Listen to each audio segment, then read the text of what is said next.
এখন বাজে 7টা 10 মিনিট।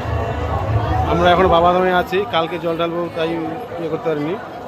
এই দেখো তোমাদের রাত্রির সৌন্দর্যটা তোমাদেরকে দেখাচ্ছি, চারদিকে কীরকম দিকে। আমরা কিন্তু পুকুরের এক সাইডে আছি, এই দেখো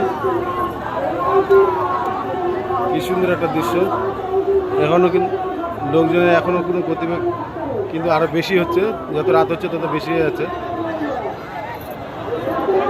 তো ভাবলাম যে একটা সুন্দর জিনিস তোমাদেরকে শেয়ার করি, তাই শেয়ার করতে চলে এলাম।